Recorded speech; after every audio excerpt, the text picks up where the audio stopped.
Just hours ago, defense attorneys in the Bill Cosby sexual assault retrial suffered another setback.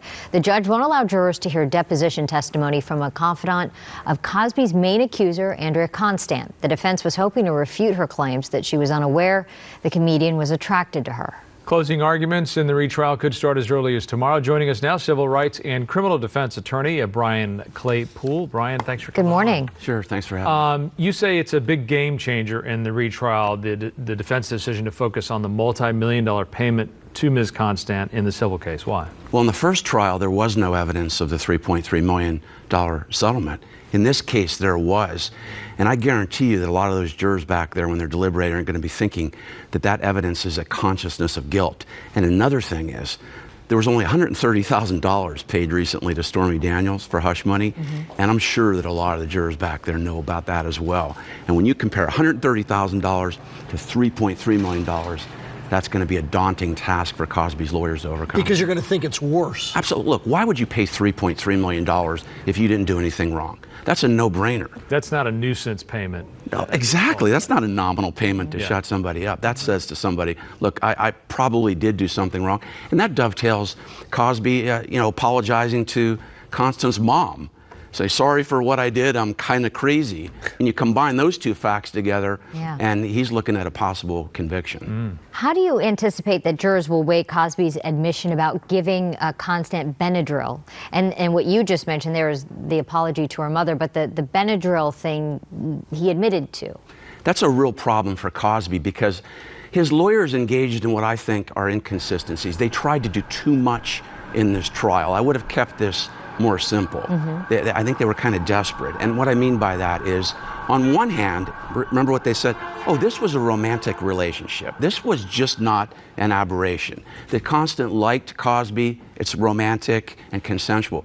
Why would you then be giving pills to a woman that you are now saying it's a romantic relationship? And then again, combine that with the 5 other women testifying about either being given pills and or a drink, and that comes to kind of a global conclusion that he had to do something to them before he was able to engage in the sex act. I believe that the judge allowed more victim testimony in this time. What was the difference in your view?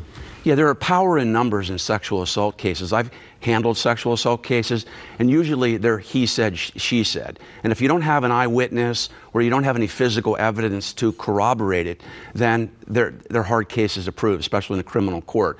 But when you have 5 women coming into the courtroom, and they did defense did a good job of cross-examining Janice Dickinson, but you got 4 other women, and then the jurors are back there deliberating, and they're thinking, wow, this can't just be a coincidence. And then again, combine that with the Me Too movement, and I think in this case, you've got a whole different social climate. And jurors respond to a current social climate, and they want to be part of this Me Too movement. That's how I feel they're going to. So you say you shouldn't underestimate that, the social change that we've seen in the last year since this started. Because they're not supposed to include that in their deliberation. I've been a trial lawyer 20 plus years, and one of the hardest parts about trying cases is jurors will tell you one thing when you interview them, but gosh, when they're back there deliberating, their real life experiences do come into the deliberation process, and they cannot avoid the Me Too movement. Not to get ahead of the story here, but if there is a conviction, does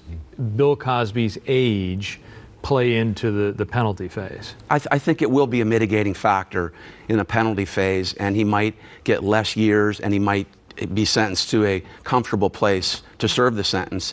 And another thing too, though, this might not be over. I think he's going to be convicted in this trial, but even if he is, I'm sure his lawyers are going to appeal. And the 2 key issues on appeal are going to be the $3.3 million, that coming into evidence, and then why did the judge allow 5 other women to come in as opposed to 1, that it's cumulative. Criminal defense and civil rights attorney Brian Claypool currently represents 50 victims of the Las Vegas mass shooting. For more information, you can go to his website. Follow him on Twitter as well. Thank you for being with us, Brian. You bet. Thanks for having me. Thank you, sir.